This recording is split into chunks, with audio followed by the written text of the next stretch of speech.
Seri Pelangi di Langit Singosari. Bara di Atas Singgasana. Audiobook, novel silat. Cerita, Esa Mintarja. Bab 10. Pengawal itu masih akan berbicara lagi, tetapi dua orang prajurit yang lain telah datang dan berdesis. "Mari, kau beristirahat bersama kami." Kedua pengawal itu masih tetap di tempatnya. "Jangan membuat keributan Kisanak. Kami tidak bermaksud jahat." "Sama sekali tidak." Karena ujung-ujung pisau itu semakin menekan lambung mereka, maka kedua pengawal itu pun tidak dapat berbuat lain daripada mengikuti perintah itu. "Sarungkanlah senjatamu." Tidak ada pilihan lain bagi kedua pengawal itu, selain menyarungkan senjata mereka. Tidak ada gunanya lagi bagi mereka untuk menyesali kelengahan mereka. Ketika mereka melihat dua orang prajurit mendekatinya, mereka sama sekali tidak bercuriga. Mereka terkejut ketika tiba-tiba saja keduanya berdiri melekat tubuh-tubuh mereka sendiri, sambil melekatkan ujung pisau itu. Maka kini dua orang prajurit yang berada di luar pintu paseban itu adalah prajurit-prajurit Gubar Baleman. Meskipun ada juga beberapa perbedaan ciri dari kedua pasukan yang berbeda itu. Tetapi di dalam keremangan malam yang hanya ditembus oleh sinar-sinar obor di kejauhan, perbedaan itu hampir tidak dapat segera dilihat. Di bagian lain, sekelompok kecil prajurit dengan tiba-tiba telah menyergap bilik Mahisa Walungan. Hampir saja terjadi benturan kekerasan. Namun orang-orang Gubar Baleman yang lebih banyak segera dapat mengatasi keadaan. Seperti juga kawan-kawan mereka, maka seorang senapati yang telah agak lanjut usia berkata sareh. "Kami ingin meluruskan yang bengkok. Kami tidak akan berbuat apa-apa." Namun kehadiran mereka ternyata telah mengejutkan Mahisa Walungan sendiri. Ketika kemudian pintu terbuka, dan senapati tua itu memasuki biliknya, Mahisa Walungan tanya. "Apakah kalian telah menjadi gila?" "Tidak Tuan, kami mengemban perintah Menteri Gubar Baleman." "Heh, apakah Kakanda Menteri Gubar Baleman benar-benar telah memberontak?" "Sama sekali tidak. Tetapi Menteri Gubar Baleman hanya ingin menjelaskan masalah yang sebenarnya kepada Sri Baginda." "Seperti Tuan, kini Menteri Gubar Baleman pun telah dipanggil menghadap sekarang ini. Namun Menteri Gubar Baleman mengharap Tuan hadir pula di Paseban untuk memberikan penjelasan seperlunya." "Aku sudah mencoba, tetapi Kakanda Baginda tidak mempercayainya. Sekarang sebaiknya Tuan mencoba lagi bersama Menteri Gubar Baleman." "Aku tidak dapat melawan Kakanda Baginda. Kakanda Baginda memerintahkan aku tinggal di dalam bilik ini." "Tuan, aku tahu bahwa Tuan menghormati Sri Baginda bukan saja sebagai seorang maharaja yang berkuasa, tetapi juga sebagai seorang saudara tua yang harus dipatuhi.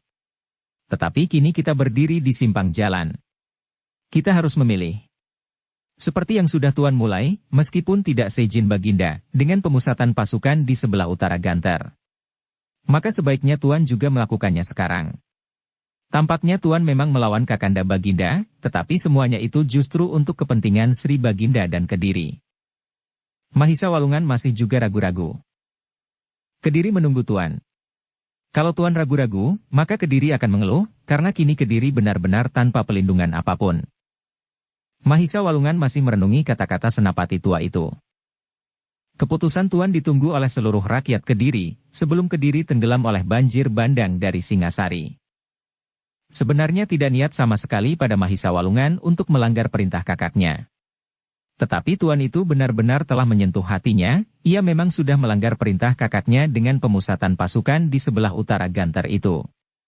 Tetapi dengan maksud yang baik bagi Kediri. Dan sekarang ia harus mengulanginya. Dalam kebimbangan ia mendengar senapati tua itu berkata, "Tidak ada orang lain yang diharapkan oleh Kediri untuk menghadapi Singasari selain Tuan." Mahisa Walungan menarik nafas dalam-dalam. Memang menurut perhitungannya, apabila pasukan Kediri sendiri saling berbenturan, maka kekuatan Singasari akan tidak terbendung lagi. "Bagaimana Tuan?" Keadaan menjadi demikian mendesak. Perlahan-lahan Mahisa Walungan pun kemudian menganggukkan kepalanya. Katanya, "Baiklah. Aku akan menghadap Kakanda Baginda sekali lagi." "Nah, marilah," berkata senapati tua itu. "Menteri Gubar Baleman pasti sudah ada di Paseban." Mahisa Walungan termenung sejenak. Kemudian katanya pula, "Marilah. Mudah-mudahan usaha kita akan berhasil." Mereka pun kemudian pergi dengan tergesa-gesa ke Paseban. Meskipun Mahisa Walungan masih ragu-ragu, namun ia sudah tidak dapat mundur lagi.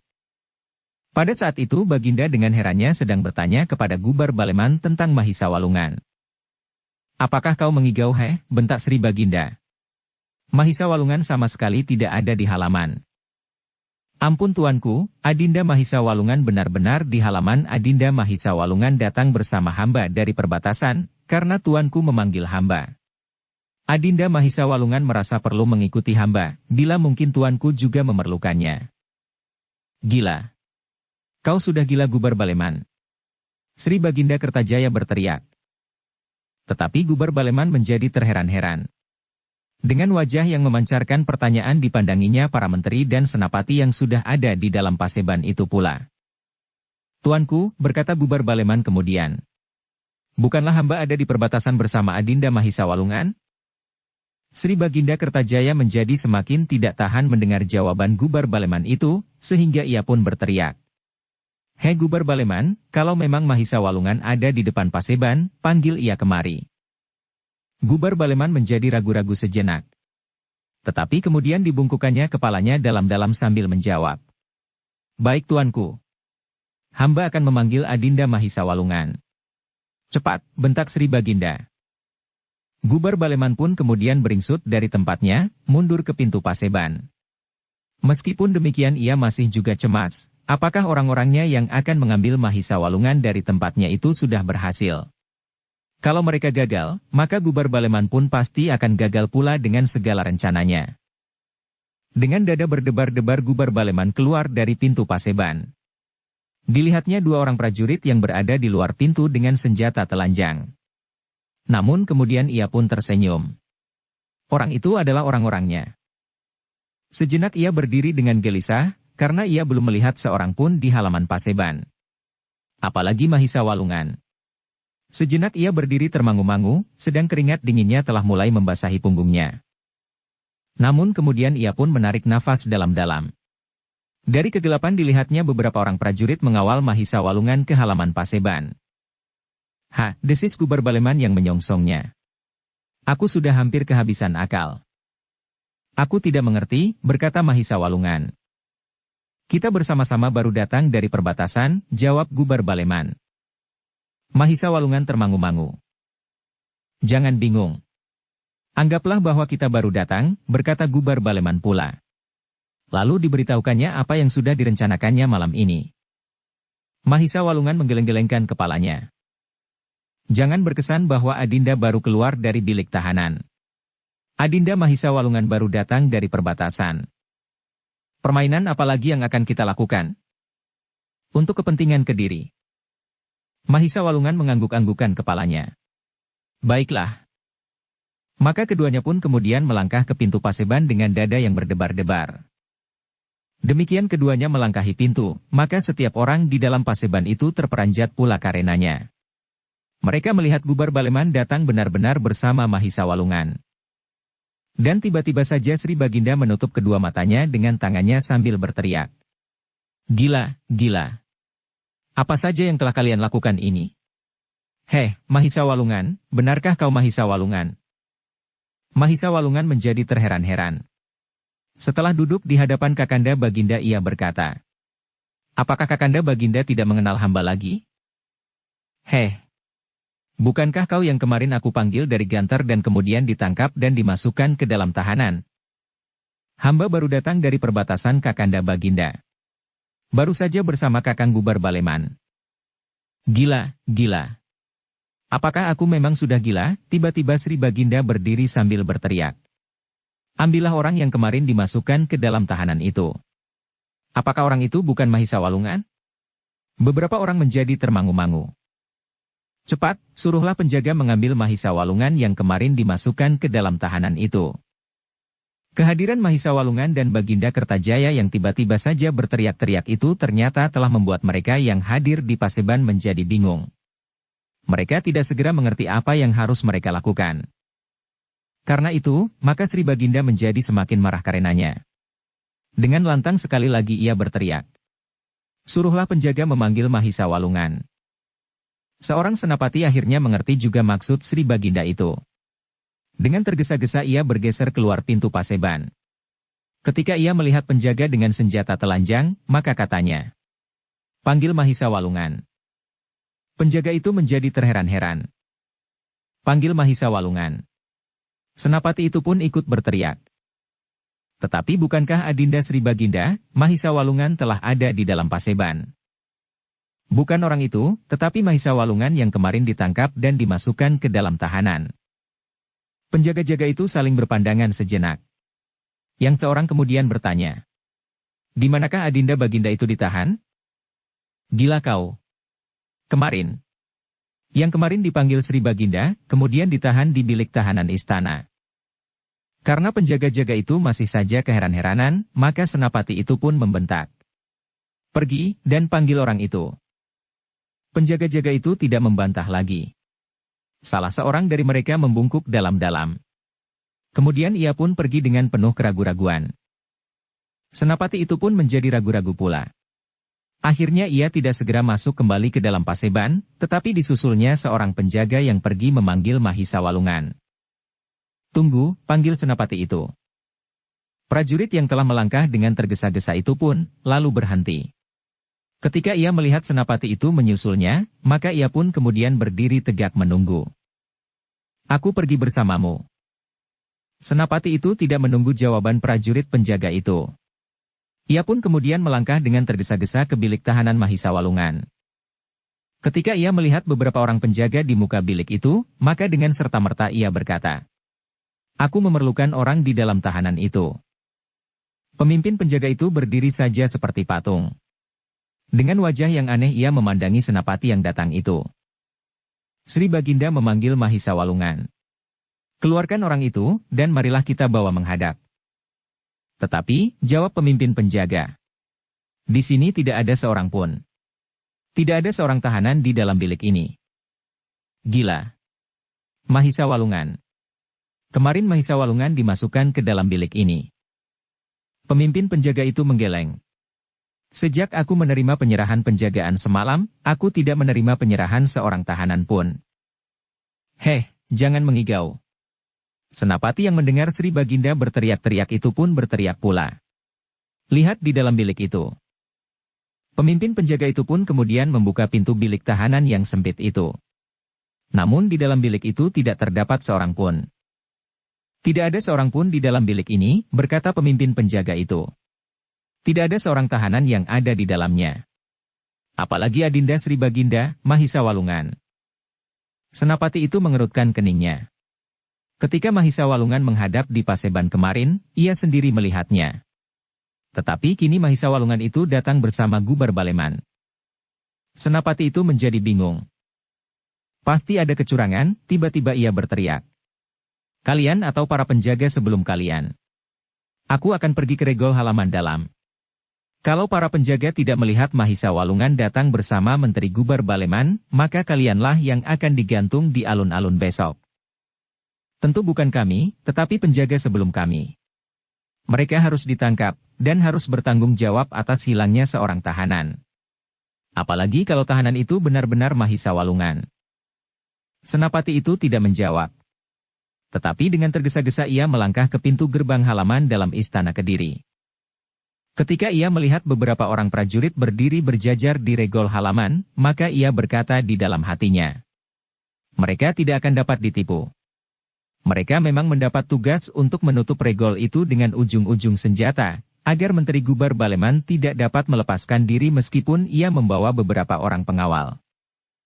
Dengan nafas yang semakin memburu, senapati yang diikuti oleh seorang prajurit itu pun segera sampai di regol halaman dalam. Dengan serta-merta ia bertanya, "Apakah kalian melihat Menteri Gubar Baleman masuk bersama berapa orang pengawal?" Seorang prajurit menganggukkan kepalanya dalam-dalam sambil menjawab, "Ya. Kami melihat Menteri Gubar Baleman memasuki regol ini, langsung menghadap Sri Baginda di Paseban." "Apakah ia datang seorang diri?" "Tidak. Menteri Gubar Baleman datang bersama beberapa orang pengawalnya yang kini ada di luar Paseban di bawah pengawasan para prajurit pengawal." Senapati itu mengangguk-anggukan kepalanya. "Siapa saja yang ada di antara mereka?" Tidak ada orang lain kecuali Menteri Gubar Baleman dan Adinda Sri Baginda, Mahisa Walungan. Heh. Senapati itu terkejut. Jadi Menteri Gubar Baleman datang bersama Adinda Sri Baginda Mahisa Walungan? Ya. Keduanya memasuki regol ini, kemudian memenuhi perintah yang kami terima, kami telah menutup regol ini dengan penjagaan yang kuat. Bukankah demikian? Senapati itu menjadi semakin bingung. Apakah ia sudah menjadi linglung pula, seperti juga Sri Baginda? Tetapi apakah semua orang yang menyaksikan penangkapan Mahisa Walungan kemarin sudah menjadi gila semua, sehingga mereka tidak mengerti apa yang sebenarnya sudah terjadi? Dengan ragu-ragu ditatapnya wajah-wajah prajurit yang sedang bertugas itu. Tetapi dalam keremangan malam ia tidak melihat sesuatu yang dapat menumbuhkan kecurigaannya, selain keterangan mereka tentang Mahisa Walungan itu. Aku, Sri Baginda dan para menteri, atau prajurit-prajurit inilah yang sudah menjadi gila. Atau seluruh Kediri sudah menjadi gila karena Tumapel yang memberontak itu tidak juga segera dapat diselesaikan, katanya di dalam hati. Senapati itu kemudian tidak dapat berbuat lain daripada kembali untuk menghadap Sri Baginda dan mengatakan apa yang telah dilihatnya. Namun dalam saat-saat itu, Gubar Baleman telah sempat bertanya. Sri Baginda, apakah yang tuanku kehendaki dari hamba berdua, sehingga hamba berdua harus menghadap di saat-saat perbatasan sedang dalam puncak kegelisahan? Pasukan Singasari telah benar-benar siap di perbatasan. Setiap saat pasukan itu dapat mengalir seperti banjir memasuki telatah Kediri. Bohong, teriak Sri Baginda. Betapapun besarnya pasukan Tumapel, namun Kediri adalah negara yang besar. Jauh lebih besar dari Tumapel yang selama ini tunduk di bawah perintah Kediri. Benar tuanku. Namun apabila kami yang besar ini tidak berbuat apa-apa, maka akan datang saatnya kita menyesal kelak. Diam. Diam kau pengecut, teriak Sri Baginda. Aku sudah memerintahkan Pujang Warit untuk mengatasi keadaan, termasuk pasukanmu dan Mahisa Walungan yang akan memberontak terhadap kekuasaanku. Itulah yang ingin hamba jelaskan bersama Adinda Mahisa Walungan. Tidak. Aku sudah cukup tahu. Belum tuanku. Tuanku belum tahu keadaan yang sebenarnya, potong Gubar Baleman. Sri Baginda justru menjadi terheran-heran. Gubar Baleman tidak pernah berani membantah kata-katanya sepatah kata pun. Namun kini ia berani memotong kata-katanya yang masih belum selesai. Apalagi Gubar Baleman itu berkata, kami memang harus mengakui kesalahan kami, bahwa kami telah menyusun kekuatan di sebelah utara Ganter. Tetapi kami mempunyai perhitungan yang sama sekali berlawanan dengan tuduhan yang kami terima berdua.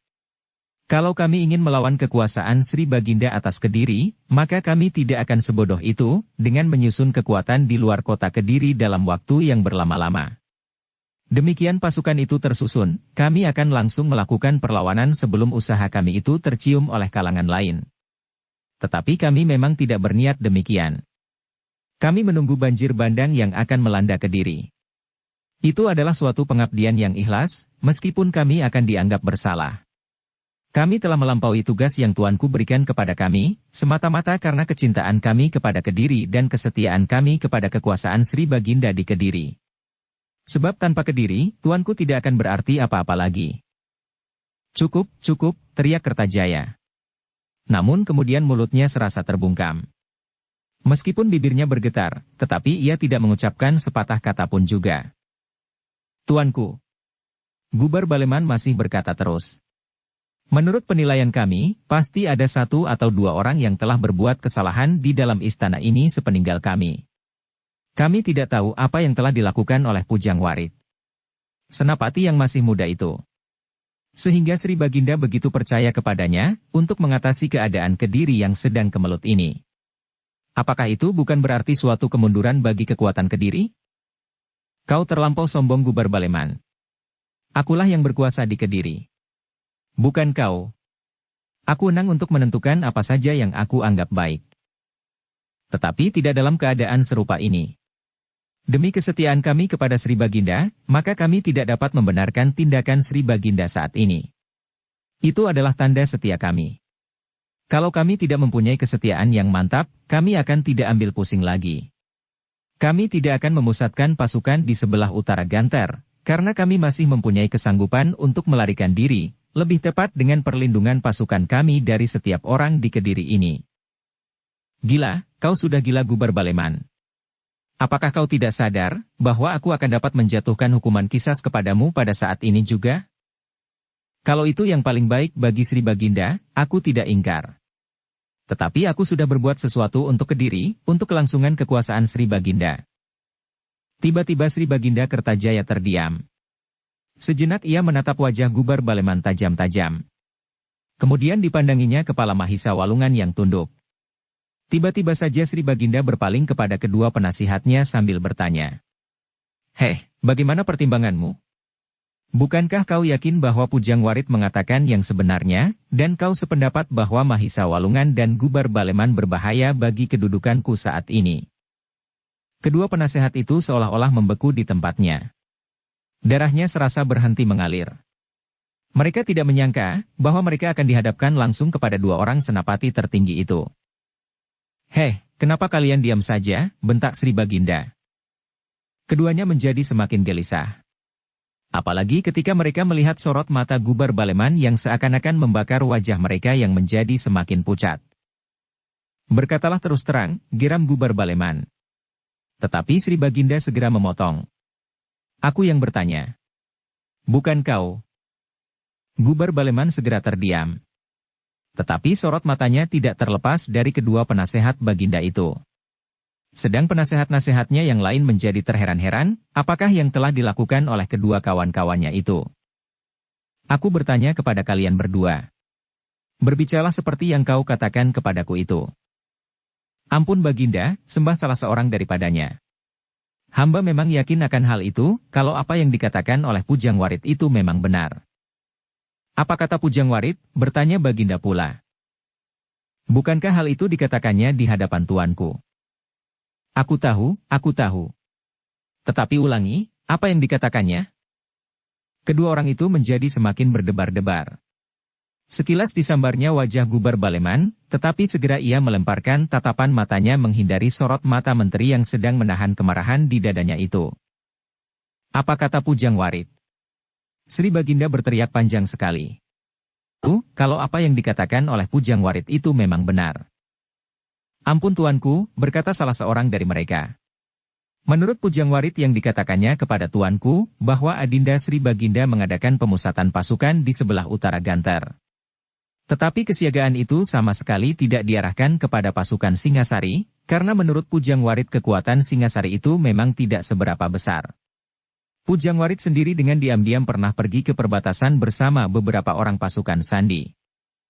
Nah, kau dengar Gubar Baleman. Tetapi tuanku, sembah Gubar Baleman. Namun sebelum ia melanjutkan Sri Baginda telah membentak. Aku tidak menyuruhmu berbicara. Aku menyuruh kau mendengarkan. Gubar Baleman pun terdiam karenanya.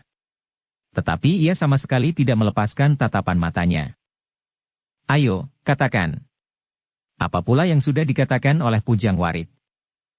Ampun tuanku, berkata salah seorang dari mereka. Menurut Pujang Warit, alasan Adinda Sri Baginda Mahisa Walungan yang sudah bersepakat dengan Menteri Gubar Baleman adalah tidak benar sama sekali.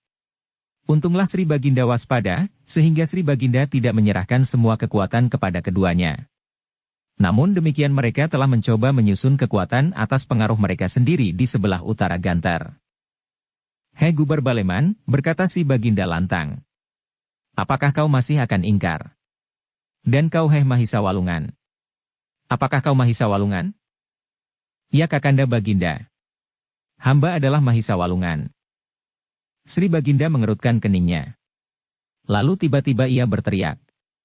Heh! Di mana senapati yang memanggil Mahisa Walungan itu?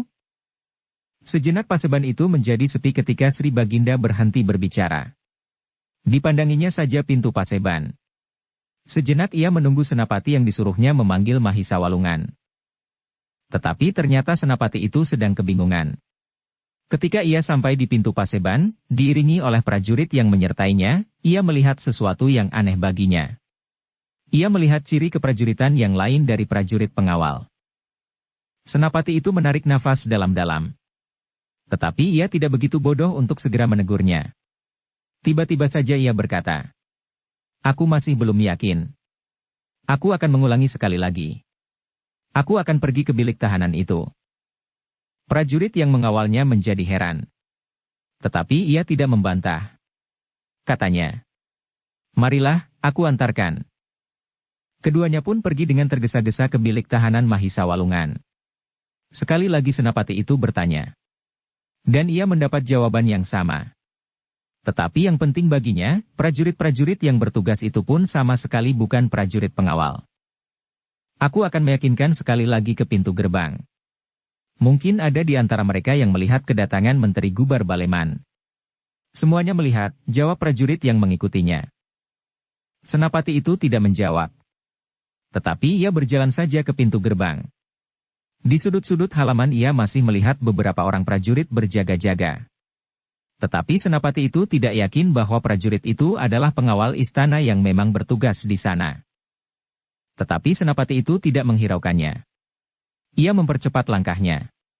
Di regol, ia mendapat jawaban yang serupa. Bahkan dengan nada yang sumbang, prajurit-prajurit itu telah menjawab pertanyaannya. Namun dengan demikian ia menjadi yakin bahwa halaman istana ini ternyata telah dikuasai oleh prajurit-prajurit yang berpihak kepada Gubar Baleman dan Mahisa Walungan. Sudah tentu bahwa Mahisa Walungan dapat menghadap Baginda bersama Gubar Baleman.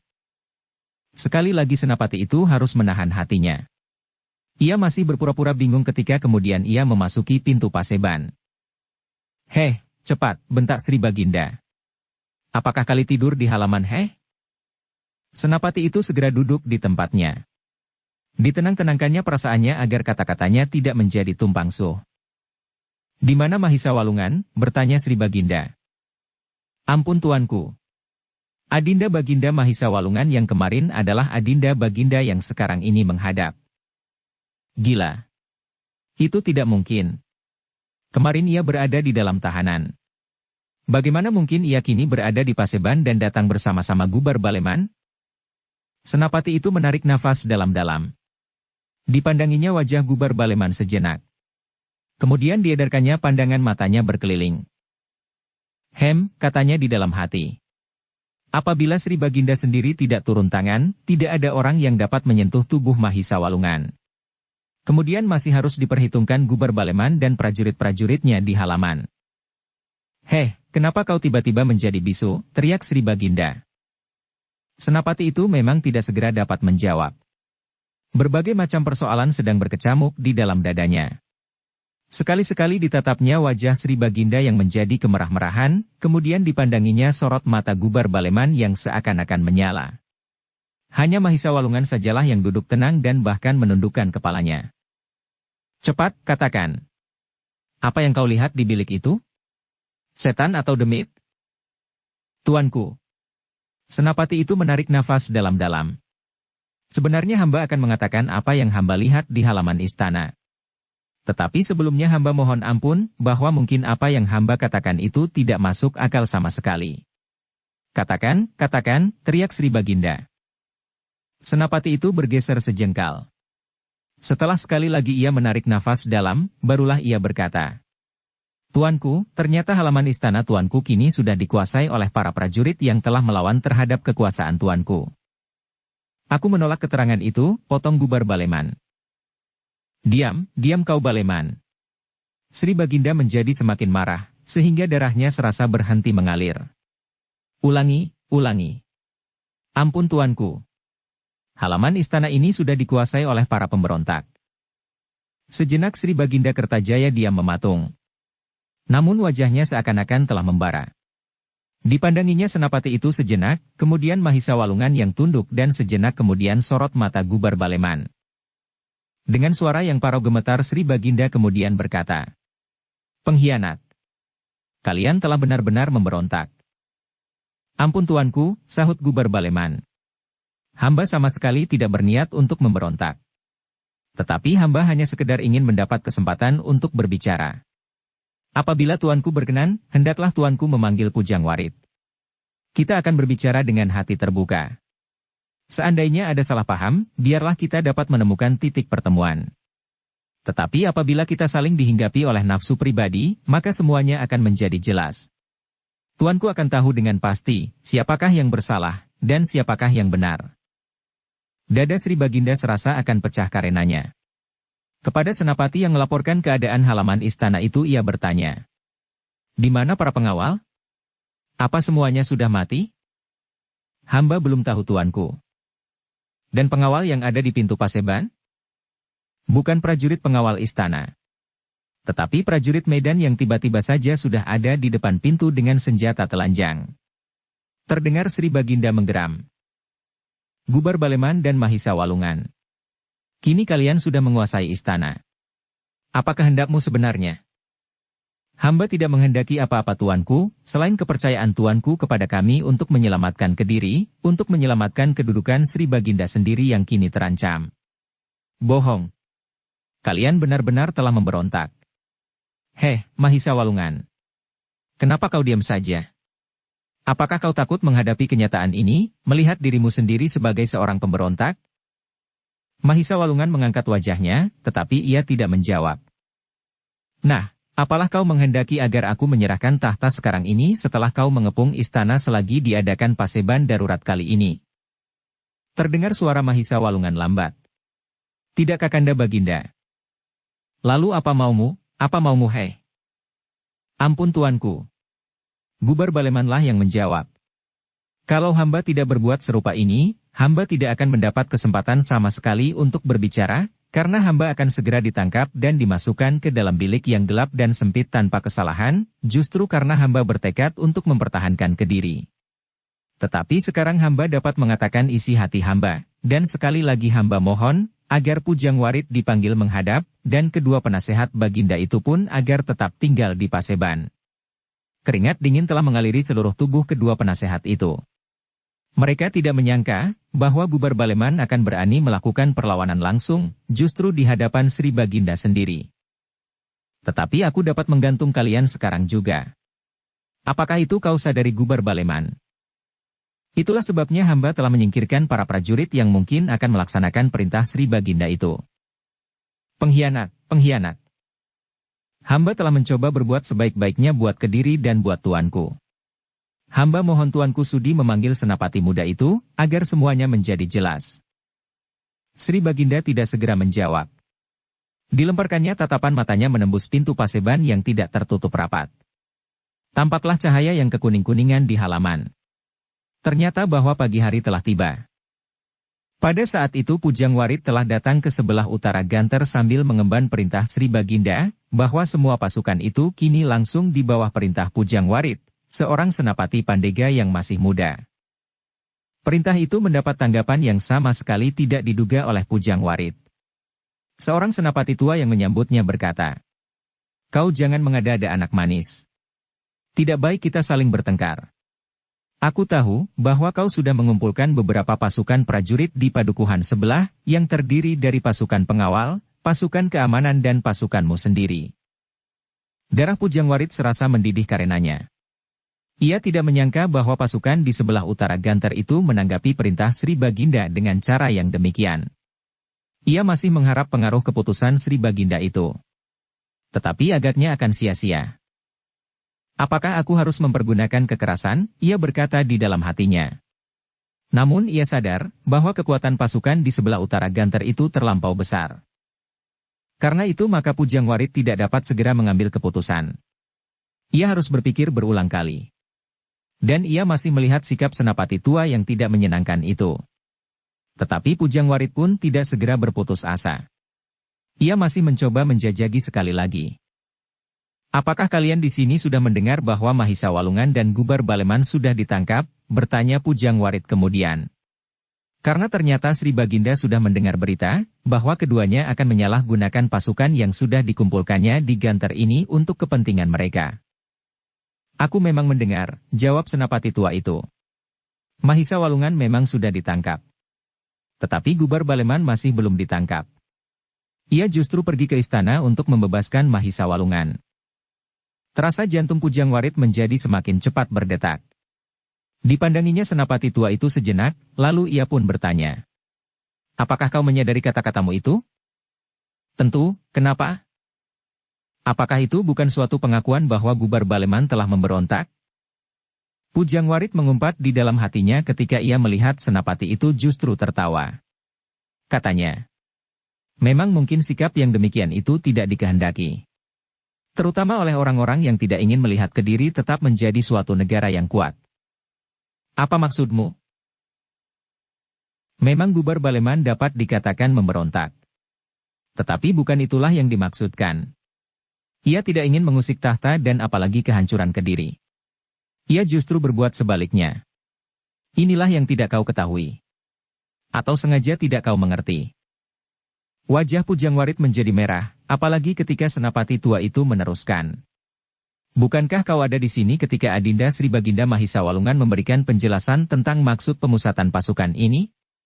Nah, kenapa kau masih mempersoalkannya, dan bahkan sekarang kau memberitahukan kepada kami bahwa pemusatan pasukan ini adalah penyalahgunaan?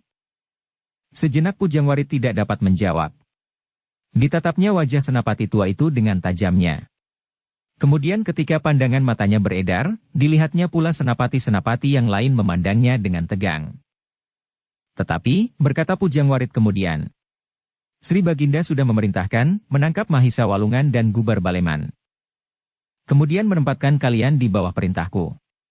Dan perintahku yang pertama adalah melepaskan segala hubungan dengan Mahisa Walungan dan Gubar Baleman, serta membatalkan segala rencananya.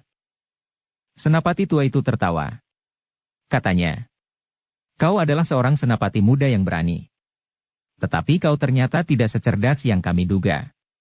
Sudah aku katakan bahwa Gubar Baleman tidak ditangkap sekarang, tetapi ia justru membebaskan Adinda Sri Baginda, agar mereka mendapat kesempatan untuk berbicara dengan Sri Baginda, justru untuk kepentingan Sri Baginda sendiri. Pujangwarit benar-benar telah kehilangan harapan untuk dapat mempengaruhi para pemimpin pasukan yang ada di sebelah utara Gantar. Karena itu, maka ia mencoba untuk mengancam mereka, katanya. Ingat, aku mengemban perintah Sri Baginda.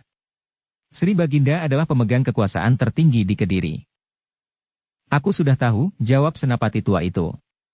Kau tidak perlu mengulanginya sampai 5 atau 6 kali. Dan aku sudah menjawab bahwa persoalan itu sedang dibicarakan di istana. Tidak di sini. Kita tinggal menunggu hasil pembicaraan itu. Kalau kita memang harus melepaskan cara ini, pemusatan pasukan untuk melawan Singasari, kita pun akan melakukannya. Tetapi kalau kita harus memperkuat pertahanan ini, kita pun akan melakukannya. Perintah siapakah yang kalian tunggu? Bertanya Pujangwarit. Perintah Sri Baginda. Kalian memang bodoh. Sri Baginda sudah memerintahkan kepadaku untuk mengambil alih pimpinan pasukan di Kediri. Termasuk kalian yang ada di sebelah utara Gantar. Ah! Senapati tua itu berdesah. Pimpinan yang kau pegang kini adalah pimpinan yang lahir dalam keadaan yang tidak wajar. Kami sedang menunggu penyelesaian yang sedang berlangsung sekarang. Dan kau pun harus menunggu. Tidak, tiba-tiba Pujangwarit kehilangan kesabaran. Aku tidak akan menunggu lagi. Kita sudah berada di ambang pintu bahaya. Kita harus berbuat secepat-cepatnya, agar kita dapat menyelamatkan Kediri dari intayan Singasari. Sri Baginda sudah menyerahkan segenap kekuasaan kepadaku, dan aku telah mendapat wewenang untuk berbuat apa saja. Pujangwarit berhenti sejenak, lalu sambil menengadahkan dadanya ia berkata, Hei para senapati yang ada di sini, siapa yang masih setia kepada Sri Baginda Kertajaya, dan siapa yang masih setia kepada Kediri, dengarlah kata-kataku. Kalian harus memisahkan diri dari kekuatan yang disusun oleh Mahisa Walungan dan Gubar Baleman untuk kepentingan mereka berdua. Aku menunggu sampai matahari naik. Setelah itu aku akan menentukan sikap. Masih ada waktu beberapa saat untuk mengambil keputusan. Lihat, kini cahaya fajar sudah menjadi semakin kuning. Aku akan kembali ke pasukan yang sudah aku siapkan untuk membayangi kalian. Aku menunggu di luar padukuhan sebelah untuk menerima mereka yang masih tetap setia kepada Sri Baginda.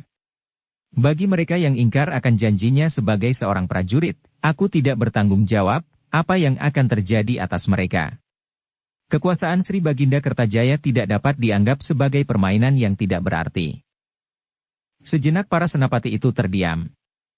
Tetapi kata-kata Pujangwarit itu ternyata tidak meyakinkan mereka. Mereka masih lebih percaya kepada Mahisa Walungan dan Gubar Baleman. Dan mereka pun tiba-tiba menjadi yakin bahwa agaknya Pujangwarit memang sudah melakukan perbuatan tercela, justru untuk kepentingan pribadinya. Tetapi para senapati itu masih dapat menahan diri mereka, karena mereka menyadari bahaya yang sudah di ambang pintu. Aku akan meninggalkan tempat ini, berkata Pujangwarit. Waktu kalian tinggal sedikit.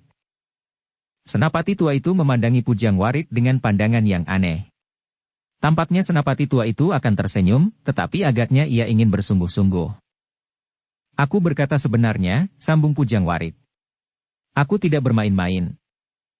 Apa yang dapat kau lakukan? Tiba-tiba senapati tua itu bertanya. Pujangwarit tidak menyangka bahwa ia akan mendapat pertanyaan itu. Tetapi karena hatinya memang sudah panas, ia pun segera menjawab. Aku akan memaksa mereka yang tetap menentang perintah Sri Baginda. Aku benar-benar tidak tahu, sahut senapati tua itu.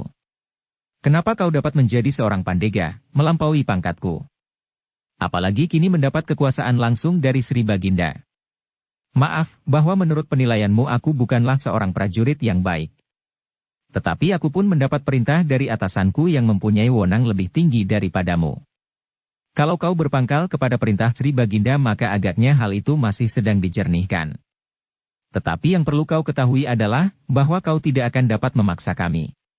Seharusnya kau mengetahui akan hal ini, karena kekuatan pasukan di garis pertahanan ini jauh lebih atau barangkali kau mengharap sebagian dari kami berpihak kepadamu? Wajah Pujangwarit yang merah menjadi semakin merah. Dan sekali lagi ia mengancam. Aku tidak sedang bermain-main. Kalau sampai saatnya aku datang dengan kekerasan atas nama Sri Baginda, jangan menyesal. Pujangwarit tidak menunggu jawaban lagi. Ia pun segera meninggalkan tempat itu kembali ke pasukannya. Namun ia tidak dapat mengingkari kenyataan yang dihadapinya, bahwa agaknya perhitungannya telah keliru. Tidak seorang pun dari pasukan yang ada di sebelah utara Ganter itu yang dapat dipengaruhinya, dan berbalik memihaknya. Meskipun demikian Pujangwarit masih tetap pada pendiriannya. Tanpa Mahisa Walungan dan Gubar Baleman, ia mengharap, bahwa prajurit-prajurit itu tidak akan segarang pasukannya. Tetapi di saat itu, Baginda masih belum memasukkan Mahisa Walungan dan Gubar Baleman ke bilik tahanannya, karena kedua orang itu agaknya tidak menguncupkan tangannya semudah yang disangka oleh Sri Baginda dan mereka yang ada di Paseban.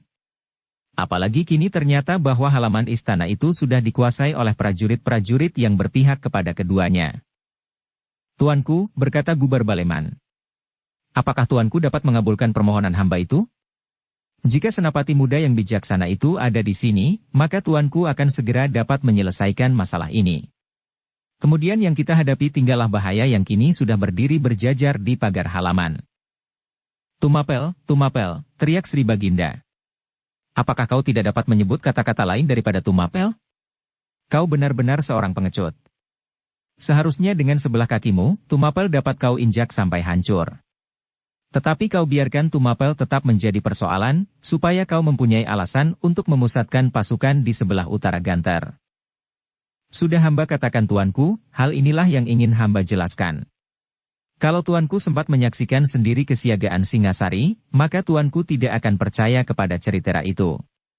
Tuanku pasti justru akan membenarkan sikap Adinda Mahisa Walungan, yang melampaui perintah tuanku, menyusun pertahanan itu, selagi tuanku tidak mengizinkan membawa pasukan lebih banyak lagi ke perbatasan. Tampaklah Sri Baginda Kertajaya termenung sejenak. Namun tiba-tiba ia berdiri tegak sambil berkata lantang. Akulah Sri Baginda Kertajaya, jelmaan dewa tertinggi di atas bumi. Semua kata-kataku akan terjadi seperti yang aku kehendaki. Sri Baginda berhenti sejenak memandangi orang-orang yang ada di sekitarnya. Dalam pada itu, dada Gubar Baleman dan Mahisa Walungan menjadi berdebar-debar. Apakah yang akan dilakukan oleh Sri Baginda itu? Dan Sri Baginda pun kemudian melanjutkan. Aku mempunyai kekuasaan yang tidak terbatas di seluruh bumi. Karena itu, maka aku tidak akan dapat dipengaruhi oleh siapapun juga apabila aku sudah mengambil keputusan. Kata-kataku harus terjadi. Juga atas Mahisa Walungan dan Gubar Baleman. Menurut penilaianku, kalian ternyata telah memberontak, sehingga kalian tidak akan dapat membela diri lagi dengan segala macam cara yang kau pergunakan sekarang. Meskipun kalian telah menguasai halaman istana ini. Tetapi aku tetap berpendapat bahwa kalian harus ditangkap dan dihukum. Suara Sri Baginda yang menggelegar itu telah memenuhi ruangan Paseban, sehingga setiap dada terketuk karenanya. Para senapati, menteri dan penasehat Sri Baginda yang berpendirian, bahwa keputusan Sri Baginda adalah hukum tertinggi, tiba-tiba telah menengadahkan dada mereka. Keputusan Sri Baginda harus dibela sampai kemungkinan yang terakhir, meskipun mereka telah dikelilingi oleh prajurit yang memberontak di bawah pimpinan Mahisa Walungan dan Gubar Baleman. Keputusan Sri Baginda itu bagaikan ledakan guruh yang langsung menggoncangkan dada Gubar Baleman dan Mahisa Walungan. Ternyata Sri Baginda Kertajaya adalah Sri Baginda itu juga, yang tidak mudah berubah pendirian dalam keadaan yang bagaimanapun juga. Dan terdengar kemudian suara Sri Baginda.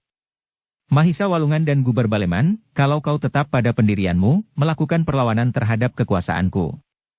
Sri Baginda Kertajaya di Kediri, maka sekaranglah saatnya. Ruangan itu seakan-akan telah berguncang ketika mereka melihat Sri Baginda bergeser selangkah, mendekati Mahisa Walungan dan Gubar Baleman. Sedang tangannya yang gemetar tergantung di sisi tubuhnya. Tidak ada kekuatan yang dapat melawan Sri Baginda Kertajaya, meskipun seluruh pasukan Kediri berdiri di pihakmu, geram Sri Baginda. Wajahnya menjadi merah menyala, sedang giginya terdengar gemeretak. Gubar Baleman tiba-tiba menjadi bingung. Kedua kakak beradik itu adalah orang-orang yang melampaui kewajaran manusia biasa. Apabila mereka berdua kehilangan pengamatan diri dan terlibat dalam pertentangan langsung, maka akibatnya pasti luar biasa. Paseban ini pasti akan menjadi reruntuhan yang mengerikan. Apabila demikian, maka sudah barang tentu, semua orang yang ada di Paseban dan di sekitarnya pasti akan segera melibatkan diri, sehingga peperangan tidak akan dapat dihindarkan lagi. Pertempuran di dalam istana ini pasti akan menjalar. Yang pertama-tama akan meledak adalah pasukan-pasukan yang ada di sebelah utara Ganter, dan pasukan Pujangwarit yang memang sudah membayanginya. Mahisa Walungan, terdengar suara Baginda menggelegar. Wajahnya menjadi semakin membara dan sorot matanya seakan-akan menyala. Kalau kau sudah berani menyusun kekuatan di luar kota, ayo, sekarang sudah datang waktunya kau merebut tahta kerajaan Kediri. Kita berdua memang pewaris-pewaris dari kerajaan ini. Tetapi karena kau lebih muda daripadaku, maka akulah yang berhak menduduki tahta. Tetapi kalau kau memang ingin menjadi seorang raja di Kediri, kau memang harus membunuh aku. Suara Sri Baginda menjadi gemetar seperti getar jantungnya yang serasa akan meledak. Mahisa Walungan masih duduk di tempatnya. Sesaat ia mengangkat wajahnya. Tanpa sesadarnya ia beringsut setapak mundur. Berdirilah. Kita tidak usah menghiraukan apakah mereka yang masih setia kepadaku akan bertempur dengan pasukanmu yang telah mengepung istana. Kau dan aku sejak kanak-kanak, mendapat didikan dalam olah kanuragan oleh guru yang sama dan dalam waktu yang sama. Hanya karena kau lebih muda saja daripadaku, maka mungkin nafasmu masih lebih baik. Tetapi otakku sudah tentu lebih banyak mengunyah pengalaman. Betapa Mahisa Walungan menahan hatinya menyaksikan kemarahan Sri Baginda Kertajaya. Meskipun ia lebih muda dari Sri Baginda, ternyata bahwa Mahisa Walungan mempunyai kemampuan yang lebih besar untuk tetap mempergunakan nalarnya menghadapi keadaan. Meskipun demikian, desakan yang menggelora di dadanya telah menggetarkan seluruh tubuhnya. Bangkitlah, teriak Sri Baginda. Dan ketika tangannya tanpa sesadarnya meremas tiang yang berdiri tegak di sampingnya, maka segumpal kayu telah terremas hancur menjadi debu, sehingga tiang itu pun menjadi berlekuk segenggam. Pada saat yang bersamaan, Mahisa Walungan yang menahan diri itu pun mengetukkan jari-jarinya di atas batu lantai tempat duduknya. Ia tidak sadar sama sekali bahwa batu itu menjadi lekuk sedalam kukunya. Dalam keadaan yang semakin tegang itulah Gubar Baleman menjadi semakin bingung. Meskipun agaknya Mahisa Walungan tidak akan menanggapi kemarahan Sri Baginda, namun keadaan akan berkembang ke arah yang tidak dikehendakinya. Karena kesetiaannya kepada Kediri pulalah, yang mendorong Gubar Baleman kemudian berkata dengan suara yang parau. Tuanku. Sebaiknya tuanku berpaling kepada hamba. Hambalah sumber dari keadaan yang panas ini karena kesetiaan hamba kepada Kediri dan kepada Sri Paduka. Tetapi kalau usaha hamba ini ternyata tidak berhasil, dan bahkan akan menumbuhkan persoalan yang sebaliknya dari yang hamba maksud. Karena itu tuanku, supaya keadaan ini tidak berlarut-larut. Maka biarlah hamba mengaku bahwa hambalah yang telah merencanakan semua ini. Karena hamba mendengar bahwa Adinda Sri Baginda ditangkap, maka tumbuhlah niat hamba untuk mendapat kesempatan menjernihkan keadaan, Karena menurut dugaan hamba pasti ada orang yang sengaja memfitnah Adinda Sri Baginda, Adinda Mahisa Walungan. Seharusnya tuanku mengenal tabiat dan watak Adinda Sri Baginda lebih baik dari hamba, bahwa orang seperti Adinda Mahisa Walungan tidak akan melepaskan kesetiaannya apapun yang akan terjadi. Tetapi agaknya tuanku telah menuduhnya berbuat khianat. Cukup, cukup, teriak Sri Baginda. Atau kau yang akan berdiri di paseban ini untuk melawan aku? Aku mengerti Gubar Baleman, bahwa kau mampu memecah gunung dan mengeringkan telaga dengan kekuatan tanganmu. Tetapi cobalah kau kini melawan Sri Baginda Kertajaya. Ampun tuanku. Hamba tidak akan melawan. Hamba akan menundukkan kepala hamba demi kesetiaan hamba kepada Kediri. Seandainya apapun yang dapat hamba lakukan, tetapi hamba adalah seorang abdi yang harus tunduk kepada tuanku, meskipun hamba tahu bahwa hamba akan digantung di alun-alun. Tetapi yang paling menyayat hati hamba adalah justru nasib Kediri. Jangan mencari alasan agar perhatianku berpaling dari persoalan kalian berdua. Aku sudah menyerahkan semua masalah kepada Pujang Warit. Ia akan segera mengatasi persoalan Singasari. Yang aku hadapi sekarang adalah persoalan kalian berdua. Mahisa Walungan dan Gubar Baleman. Ampun Kakanda Baginda, sembah Mahisa Walungan kemudian. Sudah dikatakan oleh Kakanda Menteri Gubar Baleman bahwa bukan maksud hamba berdua untuk menentang Kakanda Baginda. Seandainya sekarang Kakanda Baginda memerintahkan apapun juga, hamba berdua akan bersedia menjalani tanpa mengelak lagi. Bohong. Kertajaya menyahut lantang. Kalian berpura-pura. Atau kalau kalian benar-benar menyerah, kalian tahu bahwa aku akan menjatuhkan hukuman yang seberat-beratnya bagi kalian berdua. Hamba berdua tahu Kakanda Baginda. Dan hamba berdua akan menjalaninya dengan hati yang lapang. Bohong. Bohong. Lalu apa gunanya kalian mengumpulkan pasukan di sebelah utara Ganter? Sudah hamba katakan, dan Kakanda Menteri Gubar Baleman pun telah mengatakan, bahwa pasukan itu kami hadapkan kepada pasukan Singasari. Sri Baginda tertegun sejenak. Dipandanginya Gubar Baleman dan Mahisa Walungan berganti-ganti. Dan ia mendengar Gubar Baleman berkata, Tuanku, prajurit-prajurit yang ada di sebelah utara Ganter dan di sekitar Paseban ini akan segera menarik diri apabila hamba memerintahkan atas nama tuanku. Mereka tidak akan berbuat apa-apa seandainya hamba akan digantung bersama Adinda Mahisa Walungan. Namun pesan hamba, mereka pun sama sekali tidak bersalah. Justru mereka telah menyiapkan jiwa raga mereka untuk membela Kediri dan tuanku. Sri Baginda Kertajaya masih berdiri tegak di tempatnya. Sekali-sekali ditatapnya wajah Mahisa Walungan yang tunduk, kemudian wajah Gubar Baleman. Sri Baginda sama sekali tidak melihat tanda-tanda pada keduanya, bahwa keduanya siap untuk melakukan perlawanan. Meskipun Gubar Baleman tidak menundukkan kepalanya sampai mencium lantai, dan bahkan ia berani menjawab kalimat dengan kalimat, namun terasa, bahwa Gubar Baleman pun tidak akan mengangkat senjatanya, melawan kekuasaannya. Dengan demikian maka Sri Baginda mulai menimbang-nimbang. Kemarahan yang meluap-luap di dadanya serasa mulai mendatar. Meskipun demikian Sri Baginda masih berkata, apakah kalian mencoba memperkecil arti kesalahan yang pernah kalian lakukan? Gubar Baleman menggeleng. Tidak tuanku. Hamba sudah pasrah. Apapun yang akan dikatakan dan dikenakan atas kami berdua. Tetapi kami sudah tidak lagi merasa dibebani oleh dosa seandainya Kediri mengalami bencana. Hamba dan Adinda Mahisa Walungan telah merasa menunaikan niat kesetiaan kami atas Sri Baginda dan Kediri. Tetapi apabila niat kami itu dinilai sebagai suatu pengkhianatan, kami tidak akan sakit hati. Dada kami sudah lapang, karena kami sudah melakukan usaha, meskipun gagal. Tetapi kenapa kalian merampas pengawasan atas halaman ini? Kami hanya sekedar berusaha untuk mendapatkan kesempatan untuk menjelaskan masalah kami seperti sekarang ini. Tanpa penguasaan halaman istana, maka kami tidak akan mendapat dukungan apapun untuk mencoba berbicara agak panjang. Mungkin kami hanya dapat mengucapkan 1-2 kalimat seperti Adinda Mahisa Walungan kemarin. Cukup, potong Sri Baginda. Apapun yang kalian lakukan, kalian harus ditangkap. Kami berdua tidak akan mengelak. Kami akan memerintahkan semua prajurit di halaman ini menarik diri.